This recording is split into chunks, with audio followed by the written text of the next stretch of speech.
Good afternoon. My name's Michael Corselli. I'm the founder and chairman of FLYA.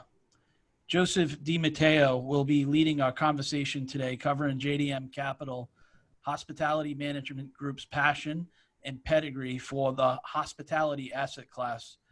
We'll share our philosophy, what they see in the markets, and hopefully educate you about concerns and benefits where reality meets creativity to bring solutions most needed to fix a complicated asset class. For almost 3 decades, Joseph has been leading industry expert in the field of hospitality and real estate management. As founder and CEO of JDM Capital Corp in 2004, his expertise in all facets of hospitality allows him to create one-of-a-kind experiences that drive consumer demand and consistent returns for all investors. An industry thought leader and professional, Joseph has taught and lectured at NYU's master's program at the Real Estate Institute and Northeastern University's DeMoore McKim School of Business. At this time, I'm going to play an introductory video, which will allow us to understand better where Joseph's experience is in the real world.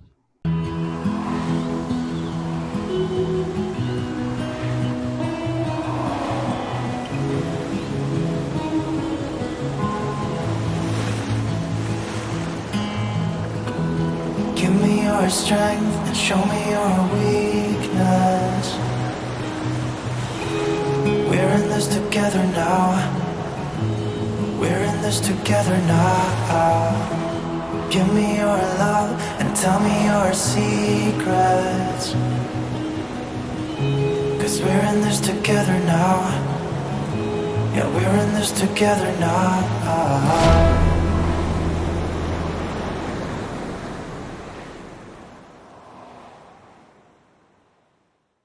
Great. Thank you so much, Michael. And thank you and the staff here at FLYA for all of the effort and time it's taken to put this all together and produce for us. We're excited for the opportunity today to be able to let you know more about what we do, how we do it, and the creativity that we use to do it. So that small vignette that we showed is an example of how we have an approach to our asset and hotel management, where we look at all different facets to be able to try to develop a overall creative approach to our love and passion for the hospitality business and the responsibility that we feel in not just our investors and partners, but also to our guests and their experiences of why they come to us in the first place. So joining me also on the call will be Gregory Bernhardt, vis-a-vis our call today in Zoom. And he'll be working with me along with Michael to coordinate our discussion and questions that we have that come in from the audience. So first off, we again just appreciate everyone's time. Our focus has been for years in regard to hospitality. We see a very unique and opportunistic time for pause and also creativity. We have a long-standing reputation in the market. We see that the U.S. market will eventually have an opportunity to rebound. We know that it's a very difficult time now in general for the hospitality industry. We don't pretend that that's not the case. We see it as how do we build back to layers. And that first layer is getting towards break even. And then how do you look towards that, going towards profitability? So our passion is definitely one of the things we feel is a differentiating factor. Hospitality is not an asset class where you can have a toe in the water. It's one which requires multifaceted approach and understanding of not just real estate, but the functionality of an operating business. So many different complexities, including the fact that if you were looking at a commercial office building that has a 10-year lease or a 5-year lease or a 25-year lease, or a residential property that has 1 to 2 year leases that are ahead. With those income and cash flows somewhat more predictable when you have those commitments, Hospitality leaves you in a circumstance where you have ever flexing expenses with the sometimes undeterminable revenue changes on a nightly basis. So the creativity, the communication, the industry relationships that are required to be able to build those revenue consistencies are ones that we pride ourselves on not just maintaining, but building on a consistent basis.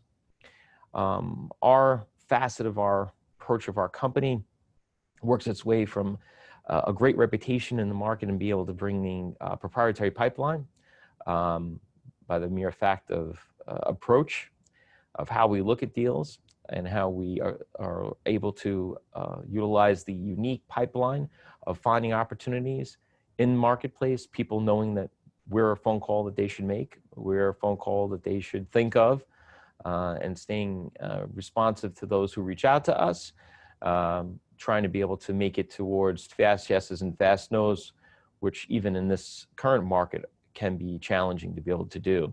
And the proprietary pipeline of long-standing relationships are something that can't easily be disregarded. It needs to be respected, and we do respect all of our direct business, professional, and broker relationships over the years that we've been able to build. And one of the reasons that's also been successful is because our approach has been very targeted. And our target is not only just geographic, but by approach. And our approach is one of the things you saw in the subject matter of leading into today is build, buy, and broken assets that we were looking to be able to try to be able to find. So what does that mean? And that targeted approach for us is looking at 3 layers, and those 3 layers in a multiplex facet. So first off is build, an academic term, but one that is very important. It's important because you need to be able to look at the approach from understanding what replacement value is. So the first test that we have when we're looking at things is from a capital preservation point of view and an unknown marketplace that we're going into. We are faced with constant shifting, changing hours to days to moments. Today we have the European market looking and threatening to shut down again. Yesterday, the Prime Minister of France turned around and shut down and enforced a very stiff penalty and enforcement action in regard to curfews after 9 p.m., shutting bars and restaurants down, adding a tremendous amount of complexity into the hospitality business, because not only is it that we're mainly looking at today U.S. assets, but our European partners and friends who can't get to us and we can't get to them. So it's changing dynamics in regard to that.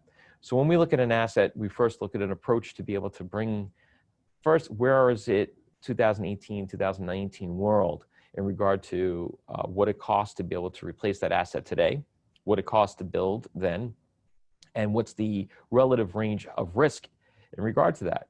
All of us in the industry are aware that most assets that were acquired in the past 3 to 5 years have seen a tremendous increase in those construction costs, anywhere from 8 to 30% on the high side. And that's because materials and labor charges have changed tremendously. And those charges and those impacts have been absorbed by equity and financial institutions to be able to bring assets to be able to be placed in service. So when we look at things today, we look and say, well, what does it cost to replace that asset and build it? So that's one thing to be able to give us some level of security. So looking at things from a value-added approach is the next thing where we go in regard to buy. So we're looking at it and saying, okay, we're looking at the next year to 12 to 24 months and saying those captive moments that we have, understanding as much as we can to forecast what is going to be the drain on an impact to cash flows and operations as we look at the next 12 to 24 months. We want to make sure that we're capitalized to be able to sustain those impacts of the next 12 to 24 months based upon whatever projections we're layering over them. And that gives us a tremendous amount of confidence to at least know if there's something happens in the near term, we're in the right. If something goes further off road, we have enough time to be able to make those changes and shift our focus on our design and ideas in regard to what we see as an impacted value. So you look at the layers of replacement value, the cost of sustainability over the next 12 months, the buy approach of what you're buying, in place cash flow, what it's going to cost to get it to be cash flow positive, is that part. And the concept of bust is really more focused on repositioning and what it costs to reposition those assets. Not every asset is going to come back. Not every asset in certain markets that have been overbuilt should come back.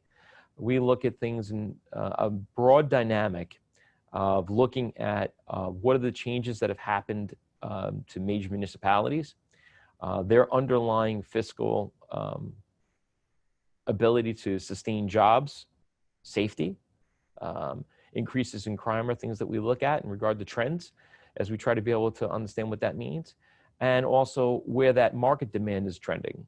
So in a bust repositioning concept is that we can wind up looking at something that's a 500 key hotel, which is not where we see the sweet spot. We see that sweet spot in that 75 to 275, topping out at like close to 300 keys in most markets that we're looking at as a sweet spot for us to be able to look at an acquisition approach. And that's important. So we may be looking at an asset today that might be 500 keys, but the idea is that we are looking to try to see if we can cost effectively reposition that asset, whether that's allowable by zoning to be able to turn some of those those keys back into conventional rooms for apartments or short-term use, or keeping the transient business in that 250 to 300 key approach and looking at it that way. So repositioning and how to be able to break open that asset and see where we can be able to unlock value is going to be a tremendous added approach for what we're looking at.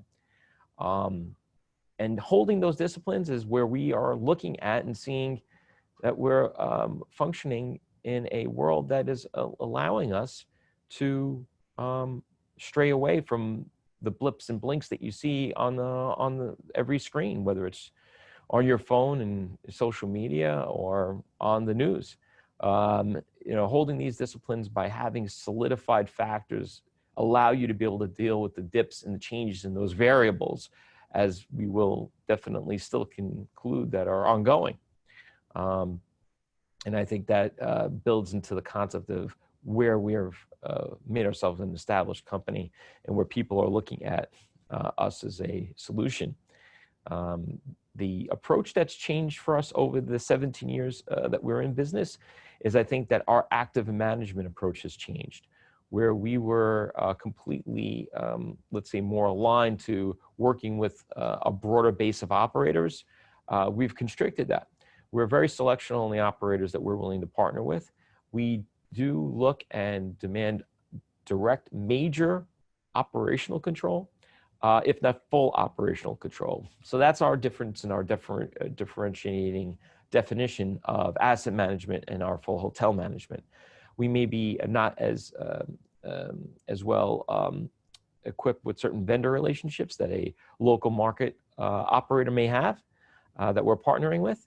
And that's fine. That's called leveraging your partners and your resources to a better circumstance that allows us to be able to have a half a step back and more perspective over the broader piece.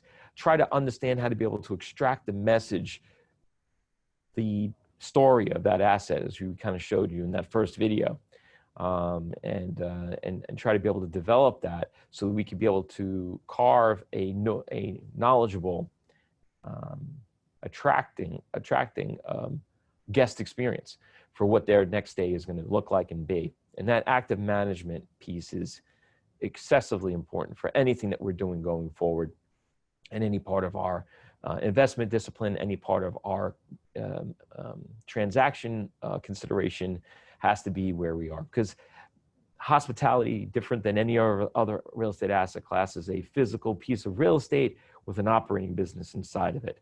And being able to take those pieces apart and understand what they mean and how they have to work together is highly complicated. And it's not for the ill-willed or the somebody with a weak stomach, for sure, to be able to deal with the flexibility and functions that we're seeing from this current marketplace. And that's where we can align ourselves with other partners where required, or where we feel that we've got a creative synergy There's a unique opportunity to be able to enter the investment where we can again look at it from a capital preservation perspective, where there is existing equity that's willing to subordinate itself for us to be able to assist with that capital infusion and work along with them getting through this next concept of times and definite complicated unknowns that are out there in the marketplace. Just moving on from our side here. Greg, any questions popping in? Just to, that's so I'm not ignoring anyone that's out there. We got, I think we had a few. Jeremy's kind of giving me the line that we have a few questions popping up. Sure. The first question is why a hybrid structure that utilizes debt and equity would be the optimal deal for structuring the hospitality deal. So where we're seeing the fast-paced approach, so there's going to be what we see the 2 to 3 year evolution. These assets are definitely in the viewpoint of longer term. So we're looking at 2 to 5 years of kind of recovery that's going to be ahead of us, and that 3 to 8 year approach in investment cycle. So an investment being made in 2 years from now or a year and a half from now, we'll have another 3 to 5 year tail on it in a recovery and repositioning approach. So where to be able to enter the deals today are really kind of 3 kind of key pieces. You could directly acquire them, and that could be bought from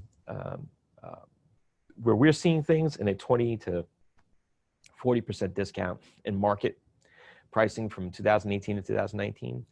And sometimes, or most of the time, what's unique about this recession, or can't even say we're necessarily in a recession, but definitely we're in the middle of a pandemic that is putting massive economic pressure on this asset class, as well as every industry under the realm of business, allows us to be able to look at this equity kind of structure where we can preserve existing equity in the right assets for those investors that really didn't do anything wrong, other than the fact that they have been in a position where they suddenly are not as liquid as they needed to be, can be, for unwritten, unknown circumstances that came into play for us. So I think that's an incredibly important underwriting factor. So what does that do? Well, it lets the existing equity holders stay in place of hoping to live to fight another day and recapture that upside, and allows us to be able to come in with a smaller infusion to be able to help reposition those assets and bring our expertise, whether it's along with theirs or in front of theirs, to be able to run those day-to-day opportunities as we see them. So that's why it's such an important factor for us. Jeremy, one thing, the power on here, I don't know. Just a little side note. Sorry for a little technical issue. So hopefully that answers that question. What else do we have, Greg, on your side? Sure. A question just came in just now, Joseph.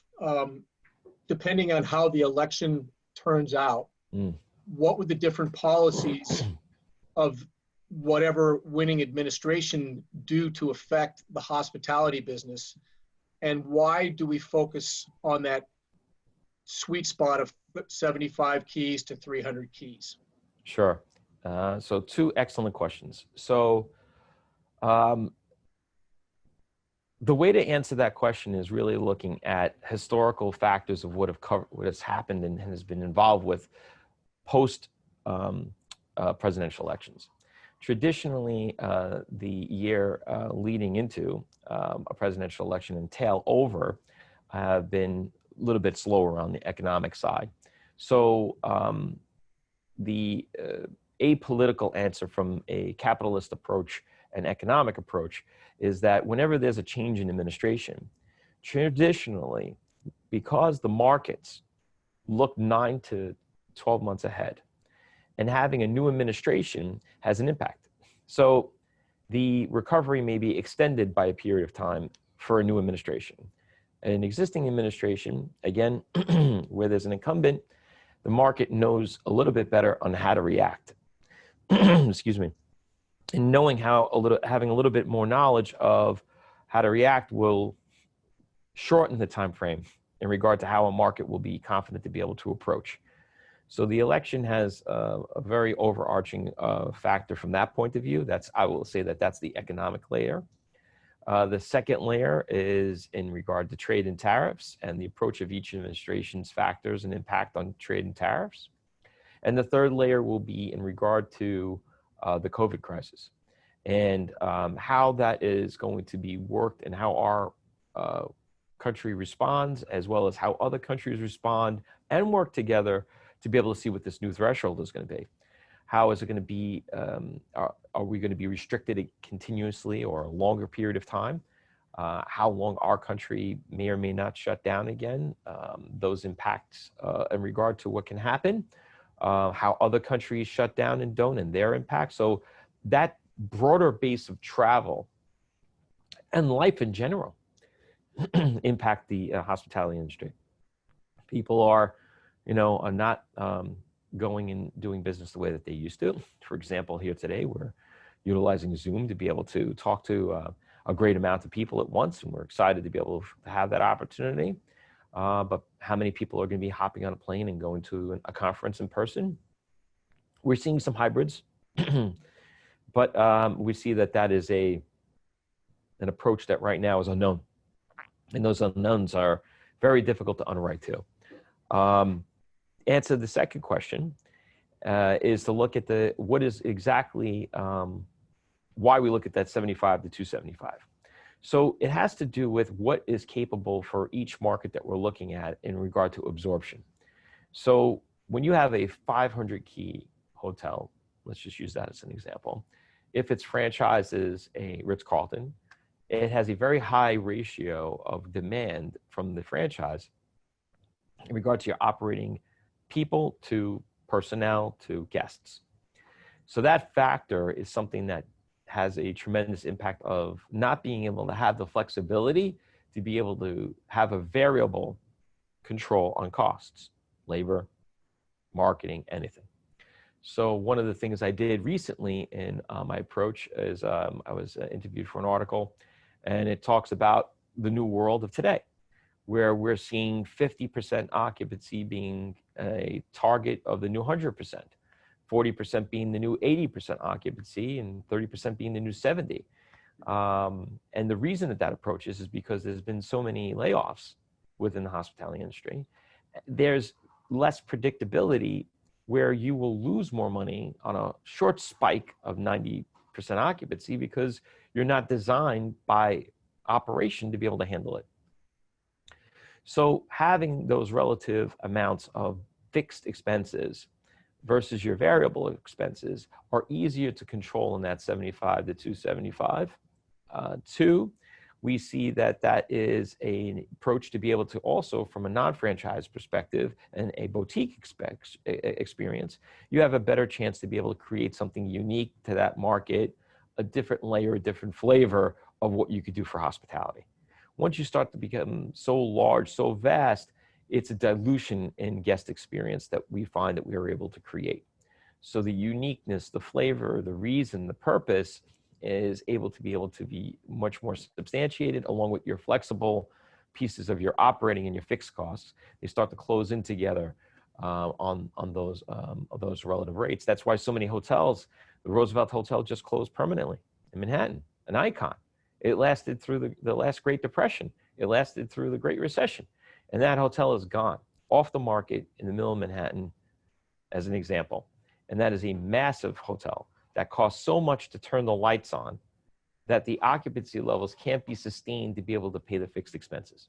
So when you have smaller key counts, your fixed expenses are automatically lower, but also can be better managed through lower occupancy and lower REVPAR, where you're trying to be able to target a decent ADR within the marketplace. So hopefully that answers that question. That was a good one, Greg. Did I get both of those, hopefully fully?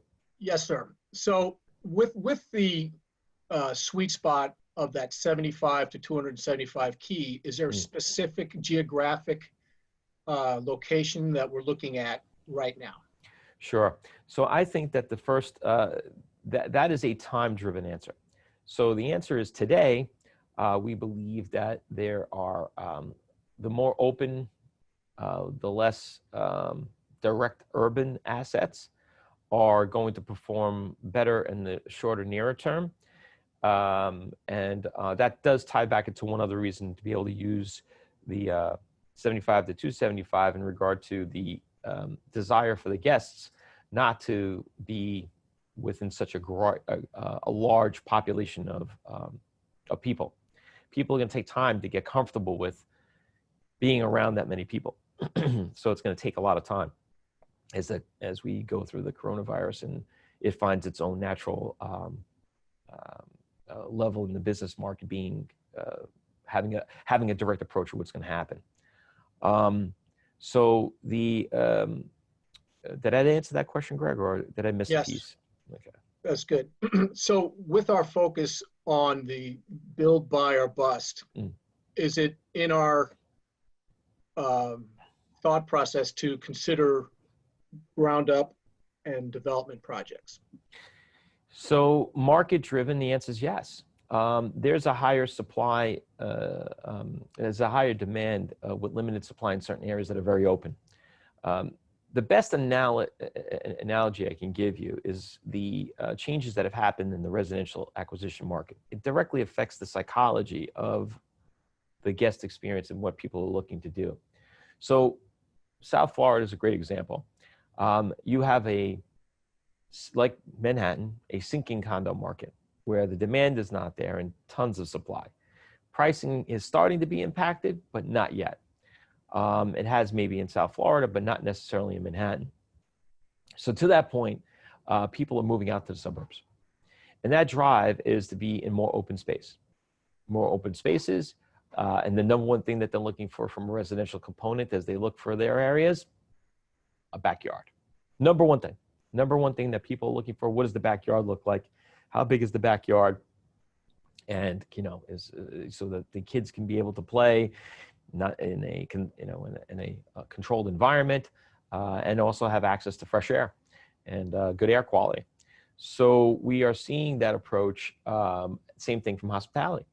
So you have unique assets that may not be in a market that requires vertical, where you can have smaller 1, 2, and 3 story assets that are maybe a little bit more spread out.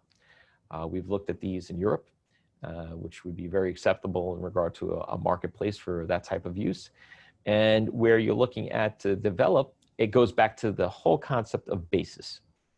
If we're able to acquire the land and then replace the value, it's compared to what we could buy in that marketplace, and it will suffice a need and a demand where there's a restricted or limited amount of supply, then it definitely is something that we see as an opportunity to look at it from a 3-sided approach. And those 3-sided approaches are whether we're going to redesign an asset that we may find in the exact same marketplace that we find appealing. And we would look at it to see if we want to be able to brand it or not brand it. Maybe there's a lot of franchises. Maybe there needs to be less franchises. If you're surrounded by 75 Marriotts, that's a pretty big reservation system that they're all trying to eat off of. So you may be in a better approach to be able to look at and be a independent boutique asset. Redeveloping an existing asset, taking something that might be in a market that has heavy supply of commercial, as we did in Arkansas in our project that we worked on there, and took a historic commercial office building and converted it into an AC Marriott.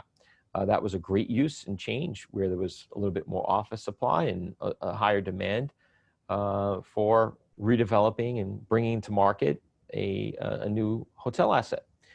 So, and the last part is that development piece. It's an area-driven decision. It's a basis-driven decision and a use-based decision. And I think that that's where it is a yes, but not a big yes at the moment, because you can't necessarily find the basis that's correct to be able to do that. And the last caveat I would add on to that is that where is that piece of land in its pre-development process? Is it worth it to be able to go through the whole redevelopment when you could be able to utilize that energy and that time to be able to redevelop something that's already ready to go? And what does that mean in regard to carry, time, and cost as we look at it? So those are the 3 elements, right? So for us, it's ranging that productivity over that asset. It may be worth it because there's nothing else in that marketplace that can be able to suffice this new need, but we are not out there to pave the way to, have a million square foot market and add 5 million square feet into it, or find a market of 20,000 keys and add 10,000 keys into it. So we're cautious but optimistic in regard to those approaches and those needs that are out there for it. Great question. Joseph, and going back to the redevelopment aspect, is there an opportunity that exists that you're seeing currently that would be affected by business travel and tourism? Yes. Specifically with maybe displaced renters, Sure. needing extended stay options. Yep. Absolutely. We definitely see, back to the whole concept of what the guest experiences and what that guest is looking for them to be able to control even their food supply. So we're seeing in part of the redevelopment process a need and a desire for the market to look at short-term stays that are equipped with kitchens, full kitchens, where they can be able to either go there and do a staycation, a schoolcation. If you look on our site, we even have a video in production that we did for that, for staycations, schoolcations, and workcations, as they are being all named, everything cation these days. So I think that there's definitely a high demand and for redevelopment of assets that do have that facet. People are, in my opinion, we're not a fan of the ultra small boutique hotel room. We don't believe in the Moxie brands. I'm sorry for any of you that are investors in those out there, but it's designed for a very small market nowadays. It's not just built on cost. It's built on what experience of people being on top of one another in a modified hostile environment. And I don't mean hostile violent. I mean hostile by a hospitality asset where 4 people in bunk beds in a room. That's not social distancing. That's incubating. So from my perspective, I think that we'll see demand changes, and we are seeing demand changes for those redevelopment, those opportunities, and more shorter term uses and more apartment style hospitality assets. They want definitely the services, but the need of flexibility because of work, because of the unknowns in school, the unknowns for where it may be safe for them to go back home. We have assets that we have people from South America. Let's say you're not going back to their home country at this time. So there's a ton of things like that are happening, and same thing with even European visitors. So excellent question and a good follow-up. So hopefully I answered it. Thank you. What else? Any other questions floating in? Anything you see, even Jeremy, on your side? No. So far, so good. Another question that just popped up is, when do you see the business and leisure demand recovery to get back to pre-COVID levels? Ooh. So let's talk about what is the demand today. So the demand that exists today is really focused on the drive markets. So these assets are heavily weighted into, if you're in Florida, you're looking at South Carolina, you're looking at Georgia, you're looking at even as far as Tennessee, Texas, those surrounding markets of where people will drive, or stage themselves in 15 to 20 hour kind of drives where they might not have done it before. So I think that you can look at the US market almost broken up into quarters. You've got the Midwest drive, you've got the East Coast drive, and the West Coast is pulling into the Midwest and even coming east. We definitely see a flight from the Northeast. We see a flight from the Pacific Northwest and California. So those demands of going pre that level, I'm not sure that without the factor of international travel being solved for, I don't think that we're going to know the answer to that at this moment. I think that you're going to have a lot of confusion before we have answers. I think that we're going to have a lot of false starts as we are seeing today, even in the market, along with where Europe is and where we are. You know, as soon as numbers spike, you see things shutting down. You know, New York being creative and shutting things down by zip code, to, you know, complete shutdowns like you're seeing starting to occur again in Europe. Spain is coming up, and you know, Portugal right behind it, along with France, as far as leaders. You have spikes everywhere except for Italy, that's been kind of pretty flat most of all. They have some increases, but not as the alarming rate of other places because they've still been in shutdown. So, so where we see that in a timeline, I think that the same thing as our underwriting. I think we're looking at 24 months in a full cycled knowledge of trying to hammer out those issues and those knowledge bases to get back to those pre-COVID levels. I think it's a definite 5-year horizon, as daunting as that may sound. Understood. So when we're out there in the marketplace evaluating opportunities, is there an advantage in acquiring the debt component versus increasing the equity component? And assuming that it would be debt, is there an unpaid balance of price that would garner our attention? Okay, so there's a couple of questions in that question. So let's take the first approach. Would we look at debt acquisition as a methodology of acquisition? The answer is yes. We would definitely look at that approach. But we're in the business of being selective of the assets that we do. You have to underwrite, you know, what could potentially be, you know, more litigation than you bargained for. This is different than 08 and 09.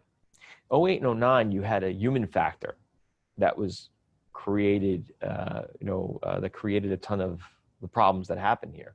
Here you have something that's, you know, a broader act of an unknown antibody, a virus that no one has an antibody for. So it's a very different approach that we're seeing, and because every asset in every industry has been across the board. We're not in the business to hurt people. So we're not in the business to be able to buy, to be able to crush and move forward. We're here to be able to press forward on our rights and our covenants as aggressively as possible, enforce our rights to the fullest extent to be able to protect ours and our investors' capital, but we're not here to be able to bulldoze. I think there's other people that can be in the marketplace to do that, but I think that brings us back to the strength of why we're a boutique company. The fact is we want to be able to selectively choose the assets. And, you know, like one of our business partners once said to me before, we don't need to do a lot. We just need to do what we do well. And I think that's what the approach is on that from the debt side and selecting what we would be able to do. You have circumstances where the equity's already pulled their money out. They don't care. They threw the keys on the table. So, you know, your approach is different. The human element is different on the other side of the table. Just one part, repeat that other part of that, Greg. I want to make sure that I've got the whole piece on it. Sure. They were the question was referring to what would the unpaid principal balance have to be maybe in the price per key to garner our attention. So I don't get caught up in price per key. That's just too big a swath to take across an entire marketplace. You know, I remember back in the 90s when you looked at commercial office and you turned around and you can go to Lower Manhattan and close your eyes and point to any building, you could buy it for $125 a foot. So, you know, those days are, you know, long gone and changed. So, you know, I don't look at it just strictly that way. It's a purpose and a use. What I would say is going back to the core process of looking at that replacement value, you can't just be blinded by and say, oh, wow, $150,000 a key. It may be that there's an oversupply in that market and you're buying it cheap, but by the time you add back the costs of carry, the cost of redevelopment, the cost of repositioning, it may be you're paying not, you know, 50 cents on the dollar or 35 cents on the dollar. You could be paying 110 cents on the dollar from where we are today. Some assets just don't work. Doesn't matter what the price is. You know, without breaking any confidentiality, there's an asset on 57th Street that we looked at. They couldn't give it away. And it was a fully fledged hotel, very well located, midtown location, But because of the ground lease factor that was there and the restringent covenants that were on that ground lease, there wasn't an ability to be able to acquire it. And it wasn't like there was a lot of money. It was about what the assumption of that was. So, breaking those pieces apart between land and lease fee is something that you have to be able to understand and take apart and look at that operation from that side. So I think that, yeah, it's great to be able to say you could buy something at 35% loan to value of where it was, but is that where it's going to be settled for 10 years? Then you got a lot of carry in between that and not much upside when you start to eat through it, because it'll only maybe reach 50%. So you're eating into your future concept, and that's not making you money on the buy, that's making you money on the sell. Where is it today? Where was it briefly, recently? And what is it going to take to try to get to those points, and making sure that that total cost, that total number is within a relative range of risk and risk profile that aligns to the investment base, to make sure that we are in an approach that is going to be able to have a pathway to success. Did I get it all there? Yes, it was great. Thank you. So with the avalanche of distressed hospitality assets coming to fruition, probably, now until, the next quarters in 2021, how do you see that developing and coming out? And do you see the COVID safe practices that are being instituted changing the long-term trends in how we use hotels? Okay, so let's break that apart. So first, just repeat the first question in regard to what timing that we're thinking about, when that's rolling out. So let's start with let's break that piece apart. I think the complexity is in the CMBS market, and them working along as diligently as possibly as they can with borrowers are going to be the first line of charge. From what we see in the marketplace, banks are being understanding and working along with borrowers. So the concept of avalanche is not like, the sky is falling today. It's the assets that are shutting down completely.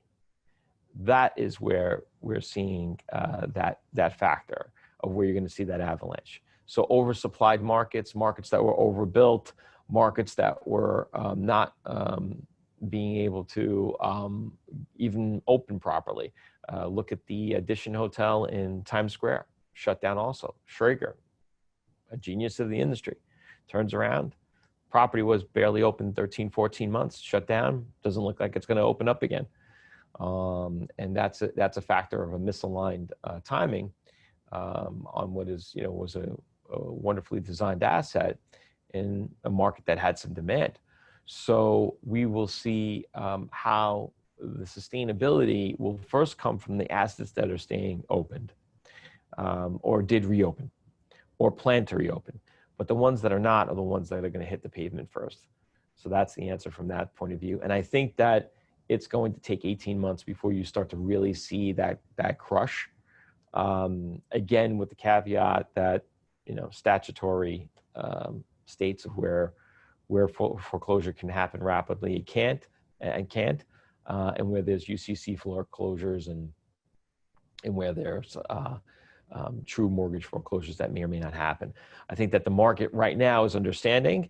I think that that's why it's difficult to say that that's the right approach to start off with as a way to get into the hospitality industry. So and there was a third point there, Greg, wasn't there? Yes, if the vaccine or therapeutic comes out in the next 18 months, do you really think that the consumer preferences that we are seeing now that are affecting hospitality so greatly are going to continue to hold? So I think that those things are going to hold for the next 2 to 5 years. I think that you've had a permanent impact on people's psychology.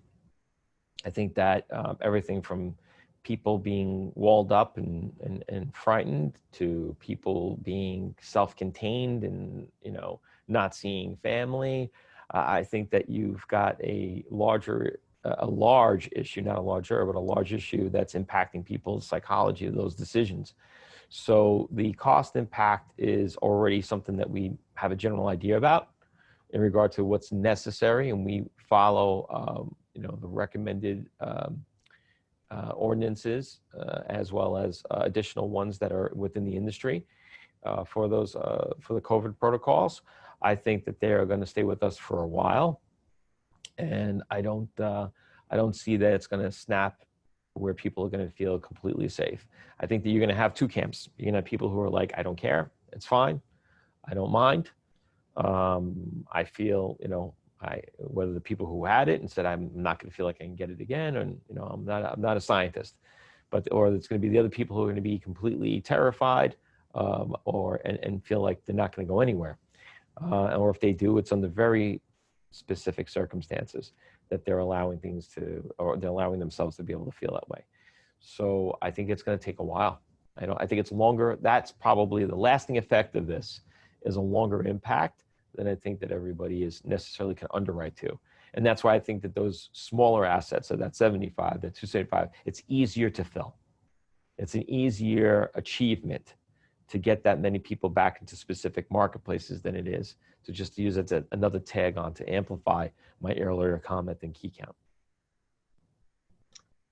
For assets that are planning to shut down completely, Joseph, as you alluded to some examples you just previously discussed, do you think there's going to be an opportunity for third-party management to come in and try to reposition this asset?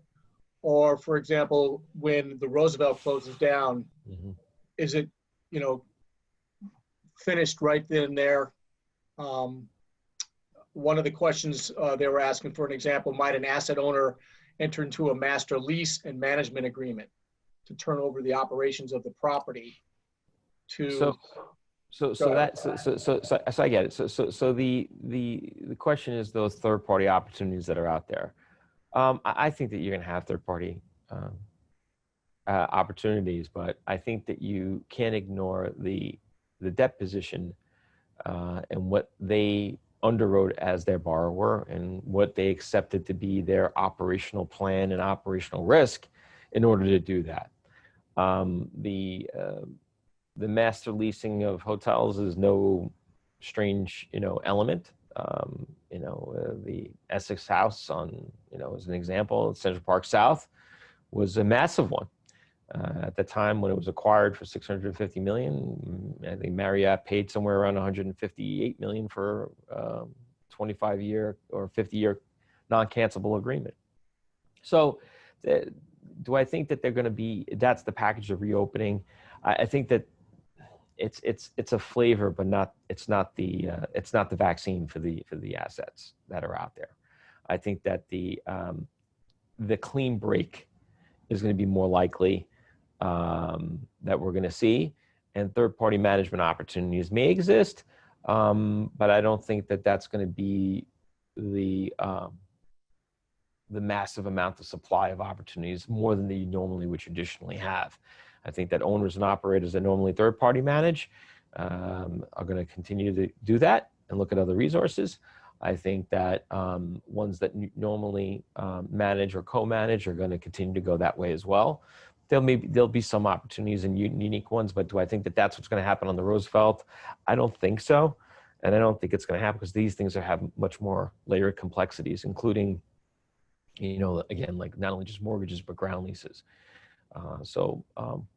Interesting question, but I think that that's going to be, in volume static in percentage of the overall market, but may grow in blips and here and there. I don't see that as being like, okay, everyone's going to master lease, because it's going to be the creditworthiness of like a Marriott. That's going to be required to be able to sustain the fiscal capability of that asset to make it through now till whenever the next transition happens. So hopefully that answers that question. Yes. So when we're looking at assets on getting value and extraction out of them after that 5 to 8 year time horizon, how are we seeing that we can improve returns from that day one basis to get the right exit strategies before we buy the properties? So just repeat the question one time. So they're asking us, what do we do in our underwriting specifically from a value-added approach? Yes, they want to, how are we positioning ourselves to get that strong or standout unique asset and get the proper value extraction out of it? Okay, so that's a pretty difficult question to answer so broadly, but I think that it has to do with basically laying out the income and expense statement and attacking each line item. So if it's revenue and it's a boutique asset, you want to be able to take an approach where you're going to be able to look at and say, what is your relative OTA dependency, reservation system dependency, or direct business, and what that direct business is going to be able to offer you. So if you're over there and you're spending all of this money and only attaining, 10 or 15% of your independent direct business, that's generating that position of your revenue, comparison to 85% of your business that's OTA dependent, but how much money is it costing you? Is it costing you 65% at the end of the day because of all the overhang of that marketing? So you have to reinvent your marketing approach and reinvent the asset to bring those things in line. So that's one small example of what you do on every particular line item and crunch down. In this business, it's pennies makes nickels, makes dollars. So it's not for the faint of heart, and it's not for one who doesn't appreciate or understand detail. So I think that that's the way that you take in regard to approach. And that has to not just be done day one. It's how do you develop the systems to be able to do that on a consistent basis.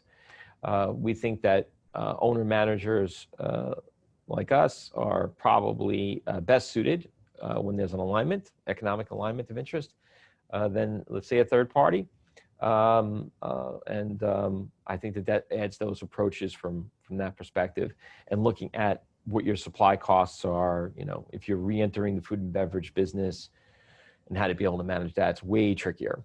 But that's kind of the concept of what we take in regard to the approach after we've made the decision that we're at the correct basis, that we understand what is the correct exit strategy and what timeline that we anticipate that that's going to take based upon what's relative to occupancy levels and supply and demand in those locations. So a new question just came in, Joseph. As all investments have fixed and variable costs and revenues offset that, how is the spread now between cost and revenue going to be offset under the current environment prediction that we're in, where revenue is so limited?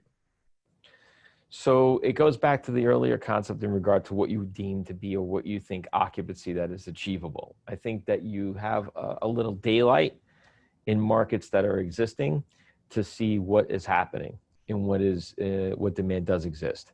If it's zero, it's zero, and you're underwriting a zero-based budget. So then the whole question is, just like the Roosevelt looked at in the edition, is it cheaper to keep it shut down or cheaper to keep it open? More expensive to keep it open. So that's part of the relative range of what you're looking at.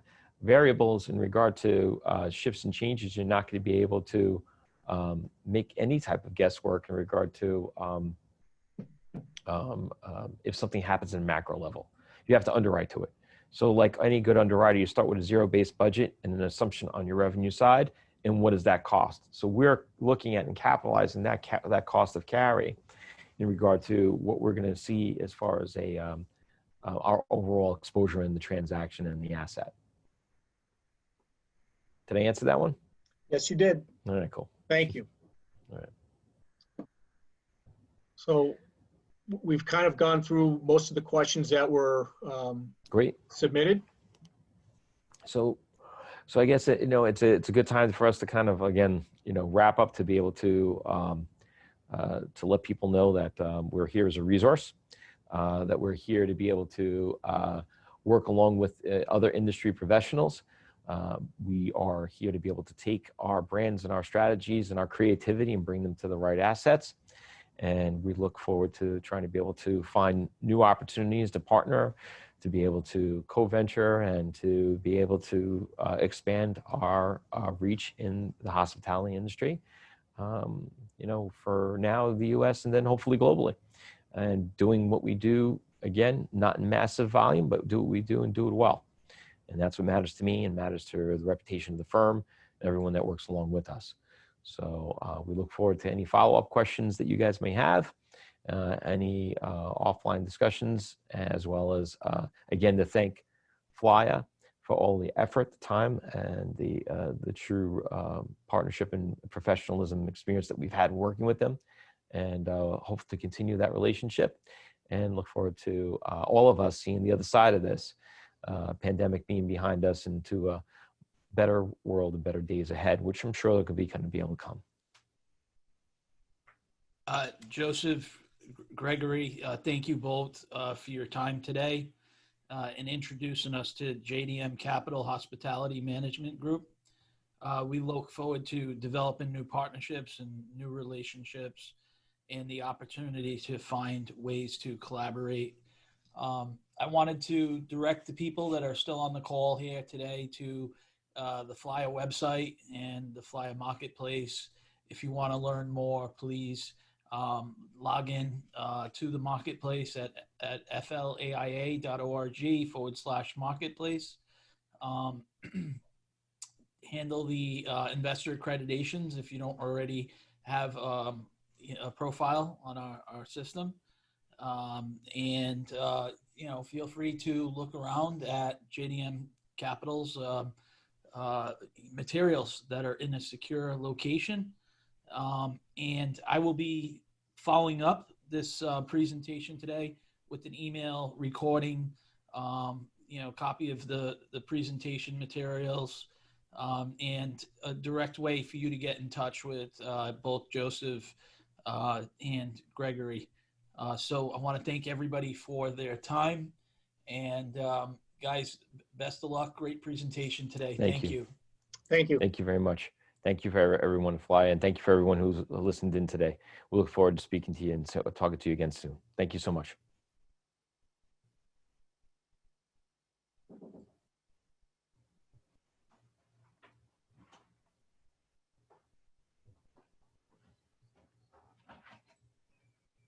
We're good?